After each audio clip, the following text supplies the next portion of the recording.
سبھی لوگ درود شریف پڑھ لیجئے، جمعہ کے دن بھی آج اللہم صلی علی سیدنا مولانا محمد وبارک وسلم۔ الحمدللہ وکفا والصلاة والسلام علی من اصطفى وعلى آلہ واصحابہ اجمعین، اما بعد فاعوذ باللہ من الشیطان الرجیم، بسم اللہ الرحمن الرحیم۔ وَاعْبُدُوا اللَّهَ وَلَا تُشْرِكُوا بِهِ شَيْئًا وَبِالْوَالِدَيْنِ إِحْسَانًا وَبِذِي الْقُرْبَى وَالْيَتَامَى وَالْمَسَاكِينِ وَالْجَارِ الْجُنُبِ وَالصَّاحِبِ بِالْجَنبِ وَابْنِ السَّبِيلِ وَمَا مَلَكَتْ أَيْمَانُكُمْ صدق الله العظيم۔ وقال النبي صلى الله عليه وسلم ليس المؤمن الذي يشبع وجاره جائع أو كما قال عليه الصلاة والسلام۔ عزیز دوستو، پیارے نوجوانوں اور دینی بھائیوں، قرآن پاک کی جو آیت کریمہ ابھی میں نے تلاوت کی، یہ سورہ نساء کی ایک آیت ہے۔ اس کے اندر اللہ تبارک و تعالیٰ نے چند حقوق کو بیان کیے ہیں۔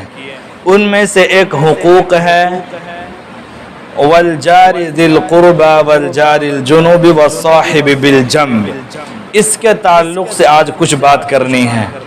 اللہ تبارک و تعالی ہمیں صحیح کہنے کی اور ہم تمام لوگوں کو ان اسلامی ہدایات پر عمل کرنے کی توفیق عطا فرمائے۔ والجار ذی القربہ، اور قریب کا پڑوسی، والجار الجنوب، دور کا پڑوسی، والصاحب بالجنب، اور پہلو کا ساتھی۔ کسی بھی سماج اور سوسائٹی اور معاشرے کے اندر امن و سلامتی کا ماحول اور فضا قائم کرنے کے لیے یہ ضروری ہے کہ انسان جس سے ملتا جلتا ہے ان کا عزت و احترام کرے، ان کا رسپیکٹ کرے، ان کی جان مال عزت و آبرو کی حفاظت کرے۔ جس سماج میں یہ سب چیزیں وجود میں آ جائیں گی، وہ سماج کے اندر محبت کا ماحول قائم ہو جائے گا۔ امن و سلامتی کا ماحول قائم کرنے کے لیے ضروری ہے کہ آدمی پڑوسی کے ساتھ اچھا سلوک کرے، پڑوسی کے ساتھ اچھے طریقے سے پیش آئے۔ قرآن پاک کی اس آیت میں اللہ تبارک و تعالیٰ نے پڑوسی کی دو قسمیں بیان کی ہے۔ والجار ذی القربہ، قریب کا پڑوسی۔ قریب کا پڑوسی سے کیا مراد ہے؟ عام مفسرین اور صحابہ کرام یہ فرماتے ہیں، آپ کے گھر سے جس کا گھر ملا ہوا ہے، جتنا قریب ہے وہ قریب کا پڑوسی ہے، اور دور کا پڑوسی وہ ہے کہ جو آپ کے گھر سے بہت دور ہے، زیادہ دور کے فاصلے پر ہے، وہ دور کا پڑوسی ہے۔ قرآن پاک کی اس دو جملوں کے اندر اگر آپ دیکھیں تو مسلم غیر مسلم کا اللہ نے ذکر نہیں کیا۔ مطلب یہ ہے کہ پڑوسی کوئی بھی ہے، مسلمان ہے یا غیر مسلم ہے، یہودی ہے یا کرسچن اور عیسائی ہے، وہ سب پڑوسی ہے، سب کا ایک حکم ہے، سب کے ساتھ اسی طریقے پر پیش آنا ہے جس طریقے پر ایک مسلمان کے ساتھ پیش آنے کا حکم ہے۔ تو پڑوسی ایک عام لفظ ہے، وہ کوئی بھی ہو سکتا ہے۔ ایک حدیث میں اللہ کے نبی نے فرمایا پڑوسی تین طرح کے ہوتے ہیں۔ ایک پڑوسی وہ ہوتا ہے جن کا آپ کے اوپر 3 حق ہے، دوسرا وہ ہے جن کا 2 حق ہے، اور تیسرا وہ ہے جن کا 1 حق ہے۔ پھر نبی نے فرمایا وہ پڑوسی جن کا آپ کے اوپر 3 حق ہے وہ ہے کہ جو رشتہ دار بھی ہو، مسلمان بھی ہو، پڑوس بھی ہو، اس کا 3 حق آپ کے اوپر ہے۔ اور وہ جس کا 2 حق ہے وہ رشتہ دار تو نہیں ہے لیکن وہ مسلمان ہے اور آپ کا پڑوس ہے، یہ 2 حق ہے۔ اور ایک حق والا پڑوسی وہ ہے کہ جو آپ کا پڑوس ہے، آپ وہ مسلمان بھی نہیں ہے، رشتہ دار بھی نہیں ہے، لیکن چونکہ آپ کا پڑوسی ہے اس لیے اس کا بھی آپ کے اوپر حق ہے۔ اللہ کے نبی صلی اللہ علیہ وسلم نے اور قرآن پاک کے اندر خود اللہ تبارک و تعالیٰ نے بہت تاکید کے ساتھ پڑوسی کے حقوق ادا کرنے پر زور دیا ہے۔ یہ اس لیے دیا ہے کہ اسلام ایک بہت ہی پاکیزہ سماج چاہتا ہے، بہت ہی پاکیزہ معاشرہ اور امن و محبت والا سماج چاہتا ہے کہ جس میں رہنے والا ہر انسان دوسرے کے دکھ درد میں شریک ہونے والا ہو۔ اس تاکید کو اتنا زیادہ بیان کیا گیا، بخاری شریف کی روایت ہے حضرت عائشہ صدیقہ رضی اللہ عنہ بیان کرتی ہیں کہ اللہ کے نبی نے فرمایا حضرت جبرائیل علیہ السلام اتنا زیادہ تاکید کیا کرتے تھے، جب بھی آتے پڑوسی پڑوسی پڑوسی، ما زال جبرائیل یوصینی بالجار حتی ظننت انہ سیورثہ۔ اللہ کے نبی فرماتے ہیں کہ اتنی زیادہ تاکید کیا جبرائیل نے مجھے، ایسا لگا کہ پڑوسی کو بھی اللہ تعالیٰ وراثت میں شریک کر دیں گے۔ یعنی ہر معاملے میں پڑوسی کا خیال کیجئے، پڑوسی کا خیال کیجئے، اتنی زیادہ تاکیدیں کی گئی ہے۔ مسلم شریف کے ایک حدیث میں نبی نے فرمایا لیس المؤمن الذي يشبع وجاره جائع، یعنی وہ شخص مومن نہیں ہو سکتا کہ جو رات میں پیٹ بھر کر کھا کر کے سکون سے سو جائے اور اس کا پڑوسی بھوکا رہ جائے، ایسا مومن نہیں ہو سکتا ہے۔ یہ ایک ایمان والے کی شان کے خلاف ہے۔ خود تو سکون کی زندگی بسر کر رہا ہے، بہترین کھانے کھا کر کے سو رہا ہے، اور ان کے پڑوس میں رہنے والا آدمی کس حالت میں ہے ان کی کوئی خبر نہیں ہے، تو یہ مومن نہیں ہو سکتا۔ یعنی اگر مومن ہوگا تو ضرور اپنے پڑوس کا وہ خیال رکھے گا۔ بلکہ ایک حدیث میں اللہ کے نبی نے فرمایا، مسلم شریف کی حدیث ہے، اللہ کے نبی نے 3 بار قسمیں کھائی، واللہ لا یؤمن واللہ لا یؤمن واللہ لا یؤمن، قسم بخدا وہ مومن نہیں، اللہ کی قسم وہ مومن نہیں ہو سکتا، خدا پاک کی قسم وہ شخص مومن نہیں ہے۔ نبی نے 3 مرتبہ قسم کھائی تو صحابہ پریشان ہو گئے، یا رسول اللہ کون بدبخت ہے جس کے بارے میں آپ کہہ رہے کہ وہ مومن نہیں ہو سکتا؟ آپ قسم کھا کے تاکید کے ساتھ 3 بار بول رہے ہیں، یا رسول اللہ وہ کون بدبخت ہے؟ آپ نے فرمایا الذی لا یؤمن جارہ بوائقہ، کہ وہ شخص کے جن کی شرارتوں سے اور جن کی تکلیف کی وجہ سے اس کا پڑوسی محفوظ نہ ہو، قسم بخدا وہ مومن نہیں ہو سکتا۔ یعنی ہم لوگ اگر اپنی زبان کے ذریعے اپنے پڑوسی کو تکلیف پہنچاتے ہیں، یا کسی بھی کام کے یا اپنے اخلاق اور کریکٹر سے اسے تکلیف پہنچاتے ہیں، اللہ کے نبی قسم کھا کے بول رہے ہیں قسم بخدا وہ مومن نہیں ہو سکتا۔ یعنی کتنی تاکید آئی ہے پڑوسی کے بارے میں۔ ہم لوگ گھر کے اندر بہت سارے ایسے کام کرتے ہیں جس کے تعلق سے ہمارے ذہن میں خیال بھی نہیں آتا ہے کہ دوسروں کو اس سے تکلیف بھی ہوگی۔ گھر میں ٹی وی چلاتے ہیں اور آواز اتنی تیز کر دیتے ہیں کہ پڑوس کے گھر میں پہنچتی ہے، اسے تکلیف پہنچ رہی ہوگی لیکن وہ بیچارہ کچھ کہہ نہیں پاتا ہے، اور ہمیں بالکل بھی خیال نہیں آتا ہے کہ میں اسے تکلیف پہنچاتا ہوں، کیا یہ جائز بھی ہے کہ ناجائز ہے۔ گھر میں کوئی صفائی کا کام کر رہے ہیں، کھڑکی وغیرہ کھول کر کے روم کی صفائی کرتے ہیں، گرد و غبار نکلتا ہے، پڑوسی کے گھر میں چلا جاتا ہے، اسے تکلیف پہنچتی ہے۔ ہم اسے ایک عام بات سمجھتے ہیں کہ ایک عام کام ہے، اس کی کوئی حقیقت نہیں ہے، لیکن اللہ کے نبی قسم کھا کے بول رہے ہیں جن کی شرارتوں سے، جن کے بدن کے کسی بھی فعل سے اگر اس کا پڑوسی کو تکلیف پہنچتی ہے تو قسم بخدا وہ مومن نہیں ہو سکتا۔ کتنی سخت تاکید آئی ہے۔ امام غزالی رحمۃ اللہ علیہ نے ایک عجیب و غریب واقعہ لکھا ہے۔ ایک شخص کے گھر میں چوہے کی کثرت ہو گئی، لوگوں نے بلی پالنے کا مشورہ دیا، اگر آپ بلی پالیں گے تو بلی کی آواز سن کر کے چوہے فرار ہو جائیں گے، پھر آپ کو چھٹکارا مل جائے گا۔ تو اس گھر والوں نے جواب دیا اگر میں بلی کو پال لوں اور بلی کی آواز سن کر کے چوہے ہمارے گھر سے نکل کر کے پڑوسی کے گھر میں چلا جائے، یہ میں پسند نہیں کر سکتا۔ یعنی جو میں اپنے لیے پسند نہ کروں میں اپنے پڑوسی کے لیے پسند کروں، یہ ایمان کے شان کے خلاف ہے۔ نبی نے فرمایا مومن وہ شخص ہے کہ جو اپنے لیے پسند کرتا ہے اپنے بھائی کے لیے وہی پسند کرتا ہے۔ جب میں خود اپنے لیے تکلیف کو پسند نہیں کرتا ہوں، میں اپنے بھائی کو تکلیف میں کیسے ڈال سکتا ہوں؟ ان سب باتوں پر عمل اس وقت کرنا بہت آسان ہو جائے گا جب ایمان اور اسلام ہمارے جسم کے رگ و ریشے میں پیوست ہو جائے گا۔ ابھی تو ہم اسلام کیا سمجھتے ہیں؟ نماز پڑھ لیجیے، ماشاءاللہ نمازی ہے، ماشاءاللہ کئی حج کر چکے ہیں، کئی عمرے کر چکے ہیں۔ حال یہ ہے کہ آپ کا پڑوسی آپ کے لیے دن رات بد دعائیں کرتا ہے، تو کیا آپ کی نمازیں آپ کو جنت میں لے جائے گی؟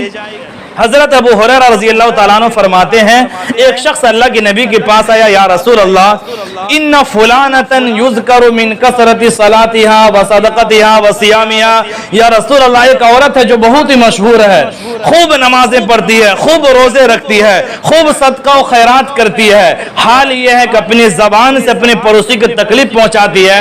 نبی نے فرمایا ہی فی النار، وہ جہنم میں جائے گی۔ سیدھا اللہ کے نبی نے کہا۔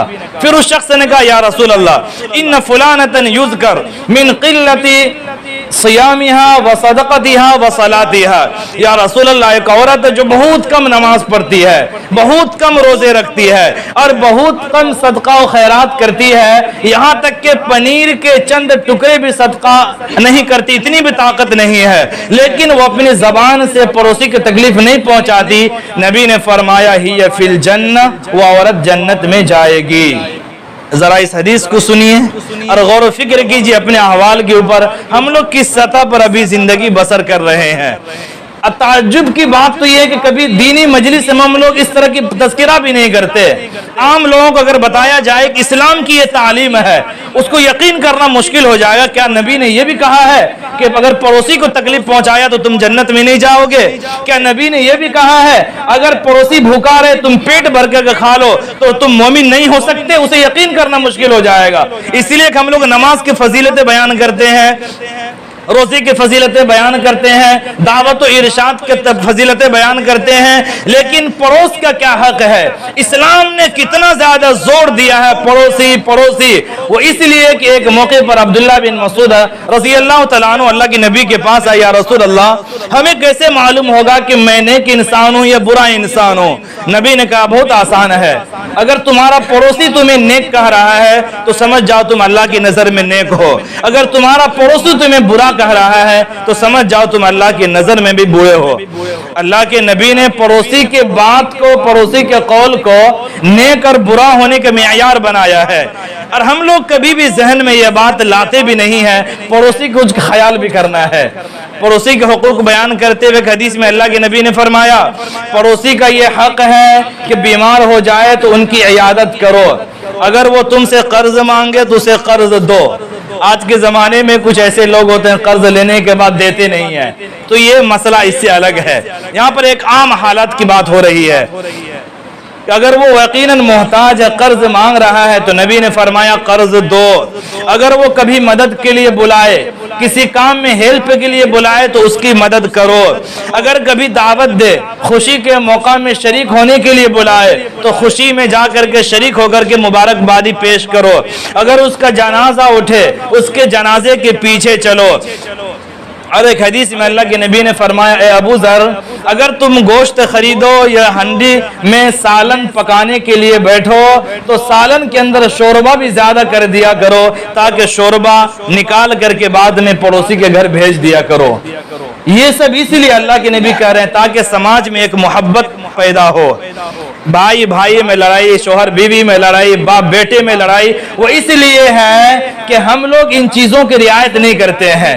ایک آدمی گھر سے باہر جاتا ہے، دوستوں کے ساتھ بیٹھ کر کے خوب ہنسی مذاق کرے گا، لیکن گھر کے اندر آتا ہے تو ٹمپریچر گرم ہو جاتا ہے، ادھر بیوی کو ڈانٹے گا، ادھر باپ کو ڈانٹے گا، ادھر بھائی کو ڈانٹے گا، اسے معلوم ہی نہیں ہے کہ ہاں اس کے بارے میں بھی اسلامی تعلیمات ہے۔ تو اس لیے میرے بھائی صحیح معنی میں اگر اللہ کی نظر میں مسلمان بننا ہے تو ان حقوق کی رعایت کرنی ضروری ہے۔ یہ سب بندوں کے حقوق کے تعلق سے ہے، اور پچھلے جمعہ میں نے تفسیر سے آپ کو بتایا تھا بندوں کے حق میں ذرہ برابر بھی کمی رہ جائے تو نمازیں، روزے، صدقہ و خیرات یہ سب بیکار ہو جائیں گے قیامت کے دن اگر ہم نے بندوں کے حقوق ادا نہ کیے۔ پڑوسی کے حقوق خاص طور سے زیادہ تاکید آئی ہے اس لیے کہ ہم اس کے قریب رہتے ہیں۔ اگر ہمارے اخلاق و کردار اچھے ہوں گے، اگر ہم پڑوسی کے دیکھ بھال کریں گے، اس کے ہر کام میں مدد کے لیے ہم تیار ہو جائیں گے تو اس سے اسلام لوگوں کے سامنے ظاہر ہو کر کے آئے گا۔ ہم نمازیں پڑھتے ہیں مسجد میں آ کر کے، ہم تہجد پڑھ لیتے ہیں رات میں بند کمرے میں، روزہ رکھتے ہیں کسی کو معلوم نہیں ہوتا ہے، اسلام کے وہ کام کرتے ہیں جس کو غیر دیکھتے نہیں ہے، اسے معلوم نہیں کہ اسلام کیا چیز ہے۔ ہم مارکیٹ میں جاتے ہیں، معاملہ کرتے ہیں، ہم جہاں رہتے ہیں میل جل میں بہت سارے غیر مسلم ہوتے ہیں، بہت سارے عیسائی اور یہودی ہوتے ہیں، وہ ہمارے معاملات کو دیکھتے ہیں۔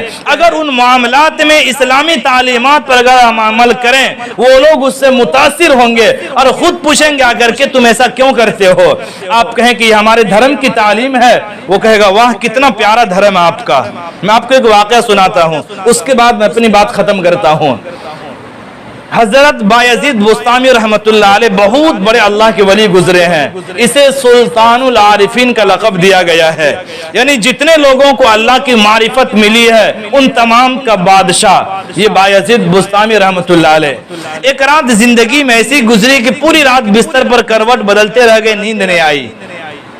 نیند اس لیے نہیں آئی کہ پڑوس کے گھر سے رونے کی آواز آ رہی تھی، کوئی بچہ رو رہا تھا۔ ایسے ہی کوئی آدمی روئے تو اس کی آواز سن کر کے نیند نہیں آتی ہے، بچے کی رونے کی آواز آئے تو آدمی بے چین ہو جاتا ہے کہ معصوم بچہ کیوں رو رہا ہے۔ رات گزر گئی، صبح ہوئی، حضرت بایزید بسطامی رحمت اللہ علیہ پڑوس کے دروازے پر گئے اور آپ نے دروازہ کھٹکھٹایا۔ اندر سے ایک آواز آئی کہ میں باپردہ خاتون ہوں، میں باہر نہیں آ سکتی، ہمارا شوہر سفر میں ہے، بتائیے کیا کام ہے؟ حضرت بایزید بسطامی رحمت اللہ علیہ نے اپنا تعارف کروایا کہ میں بایزید بسطامی آپ کا پڑوس ہوں، میں پوری رات سو نہیں پایا کہ آپ کے گھر سے رونے کی آواز آ رہی تھی، اس کی کیا وجہ ہے؟ وہ عورت کہنے لگی کہ بات دراصل یہ ہے کہ رات میں ہمارے گھر میں ولادت ہوئی ہے، بچہ پیدا ہوا ہے، ہمارا شوہر یہودی ہے، وہ 2-3 مہینے سے سفر میں ہے، گھر میں کھانے پینے کی چیزیں ختم ہونے والی ہے، بہت سارے پریشانیاں ہیں جن کی وجہ سے بچے رات میں رو رہے تھے۔ حضرت نے فرمایا کہ رونے کی کوئی خاص وجہ ہوگی، کوئی بچہ پوری رات نہیں روتا ہے۔ تو کہنے لگی اصل وجہ تو معلوم نہیں ہے، لیکن ظاہری وجہ یہ ہے کہ رات بھر گھر میں اندھیرا تھا، ہمارے پاس اتنے روپے نہیں تھے کہ ہم تیل خرید کر لا کر کے چراغ جلا سکے، شاید اس اندھیرا کی وجہ سے پوری رات بچہ روتا رہ گیا۔ حضرت وہاں سے چلے گئے گھر، اور اس کے بعد سے اس عورت کے گھر کے اندر خوشحالی آ گئی، یعنی یہ کہ حضرت بایزید بسطامی رحمت اللہ علیہ اس گھر کے تمام ضروریات کے انتظام خود سے کیا کرتے تھے، کھانے پینے پہننے جتنے بھی چیزیں ضروری تھی وہ سب چیزیں اپنے گھر سے لا کر کے پوری کر دیا کرتے تھے۔ اس کا شوہر 2-3 مہینے کے بعد گھر آنے لگا، گھر آتے وقت میں دل میں ڈر بھی رہا ہے، پتہ نہیں میں گھر سے نکلا تھا تو تھوڑا سا گھر میں غلہ تھا، میں نے روپیہ پیسہ بھی نہیں دیا تھا، ہمارے گھر والے زندہ بھی ہیں یا مر گئے، پتہ نہیں کس حال میں ہوں گے، وہ ڈرتے ڈراتے گھر کے اندر آئے۔ جب گھر کے اندر گئے دیکھے بہت سکون سے سب لوگ سو رہے ہیں، کوئی پریشانی نہیں ہے، دیکھ کر کے کہنے لگے ماشاءاللہ ماشاءاللہ کیا بات ہے، بہت سکون سے سو رہے ہیں سب، میں تو پورے راستہ ڈرتے ہوئے آ رہا تھا، پتہ نہیں آپ لوگ زندہ بھی ہیں کہ مر گئے، لیکن آپ لوگ تو بہت سکون کے ساتھ سو رہے ہیں۔ بیوی نے کہا آپ کا ڈرنا بجا ہے، اسی لیے کہ آپ تھوڑے سے غلہ دے کر کے گئے تھے، روپیہ دے کر کے گئے ہی نہیں تھے، صرف غلہ سے کسی گھر کی ضروریات پوری نہیں ہوتی بلکہ ضروریات پوری کرنے کے لیے روپیے پیسے بھی چاہیے۔ اور اسی عالم میں گھر کے اندر بچے کی ولادت ہو گئی، رات کے اندھیرے کی وجہ سے بچہ پوری رات روتا رہ گیا۔ آپ کا ایک پڑوسی بایزید بسطامی اس بچے کے رونے کی آواز سن کر پوری رات سویا نہیں، وہ میرے پاس آیا، جب میں نے اس کو اپنی حالت بیان کی اس نے پوری ضرورت کا انتظام کیا اور اس نے سخاوت کا ایسا دروازہ کھولا کہ ہمارے گھر میں خوشحالی آ گئی، اب ہمیں کسی بھی چیز کی ضرورت نہیں ہے، کھانے کی چیز، پینے کی چیز، پہننے کی چیز، ہر چیز کے انتظام وہ اللہ کا بندہ کرتا ہے۔ جب یہ بات بیوی نے اپنے شوہر کو کہی تو شوہر کو بہت عجیب لگا، بہت خوش ہوا، وہ سوچا اس آدمی کا شکریہ ادا کروں، جا کر کے کم سے کم تھینک یو تو کہہ دوں۔ وہ اس ارادے سے اس آدمی حضرت بایزید بسطامی کے پاس آیا اور کہا حضرت آپ نے ہمارے گھر کی بہت دیکھ بھال کی، ہمارے گھر کی تمام ضروریات کے انتظام کیا، ہم تو یہ سوچ کر کے آ رہے تھے کہ گھر کے لوگ مرا گئے ہوں گے، لیکن آپ کے احسان کی وجہ سے ہمارے گھر کے لوگ زندہ ہیں، آپ کا بہت بہت شکریہ۔ حضرت بایزید بسطامی نے کہا کہ شکریہ کی ضرورت نہیں ہے، یہ میں نے کوئی آپ پر احسان نہیں کیا، یہ آپ پڑوس تھے، یہ ہمارا حق تھا کہ آپ مجبور ہیں تو ہم آپ کی مدد کریں، آپ کی کوئی ضرورت ہے ہم آپ اس کی پوری کریں، یہ ہمارے مذہب کی تعلیم ہے کہ جب تک ہم پڑوسی کے ساتھ اچھا سلوک نہیں کریں گے ہم اللہ کی نظر میں صحیح معنی میں مسلمان نہیں ہو سکتے۔ وہ یہودی یہ سن کر کے بہت متاثر ہوا. اس نے کہا حضرت اگر آپ کے مذہب کی تعلیم اتنی پیاری ہے تو اب آپ جس مذہب کے رحمت کی چادر تلے بیٹھے ہوئے ہیں ہمیں بھی اس رحمت کی چادر میں جگہ دے دیجئے اور ہمیں بھی کلمہ پڑھا کر کے مسلمان کر دیجئے. چنانچہ وہ یہودی کلمہ پڑھ کر کے مسلمان ہو جاتا ہے. وہ نماز روزہ دیکھ کر کے مسلمان نہیں ہوا, کئی سال سے بغل میں زندگی بسر کر رہا ہے, لیکن اچھے طریقے سے ان کے ساتھ وہ پیش آئے. پڑوسی تھے, ان کا خیال کیا, ضرورت تھی آپ نے مدد کی, پریشان تھے آپ نے پریشانی دور کرنے کی کوشش کی. اس کا اثر اتنا زیادہ پڑا کہ یہودی جو مسلمان کا کٹر دشمن ہوتا ہے وہ بھی اس کریکٹر سے متاثر ہو کر کے اسلام قبول کر لیتا ہے. آج حال کیا ہے, ہم لوگوں کی حقیقی زندگی کا حال یہ ہے, اپنے علاقے میں شہر میں چلے جائیے, اس علاقے میں اگر ایک مسلمان کرائے کے لیے روم تلاش کر رہا ہے, مکان مالک نام پوچھے گا کیا نام ہے, آپ نام بتائیں گے معلوم ہوگا مسلمان ہے, روم کرائے پر دینے کے لیے وہ تیار نہیں ہوتا. یعنی ہم لوگوں نے اپنے کریکٹر سے اسلام کو ایسا بدنام کیا ہے کہ ایک ابھی لوگ کرائے پر روم دینے کے لیے بھی مسلمان کو تیار نہیں ہے. اور ایک وقت وہ تھا کہ مسلمان کو کریکٹر کے دیکھ کر کے یہودی بھی اسلام قبول کر لیا کرتا ہے. حضرت عبداللہ بن مبارک رحمۃ اللہ علیہ کے بارے میں ایک واقعہ لکھا ہے.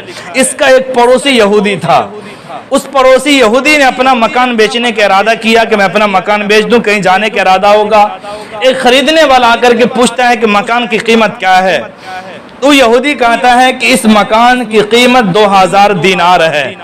خریدنے والا کہتا ہے آپ کے جس طرح گھر ہے اس طرح گھر اور اس طرح مکان کی قیمت اس علاقے میں 1000 دینار ہوتی ہے, آپ 2000 کیوں لے رہے ہیں؟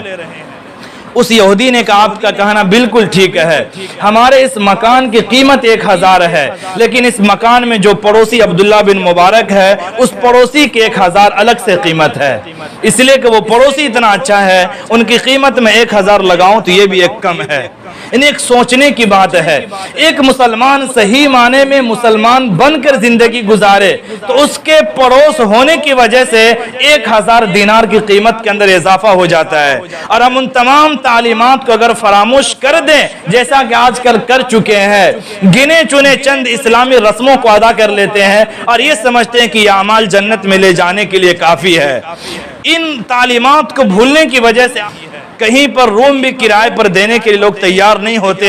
ہمارا نام پوچھ کر کے مسلمان ایسے ہی ہوتا ہے, روم خراب کرے گا, لوگوں کو تکلیف پہنچائے گا, کسی کے دیکھ بھال نہیں کرے گا. تو میرے بھائی اور میرے بزرگوں, دوستوں, ان تمام واقعات اور احادیث کو بیان کرنے کا مطلب یہ ہے کہ اسلامی ان تعلیمات پر اگر ہم نظر رکھیں اور ان تعلیمات کی ہدایات کے پیش نظر اگر آج بھی مسلمان زندگی بسر کریں صحیح معنی میں مسلمان بن کر, تو جو لوگ دن رات اسلام کے خلاف بولتے ہیں وہ بھی خاموش ہو جائیں گے کہ نہیں, اصل اسلام تو یہ ہے.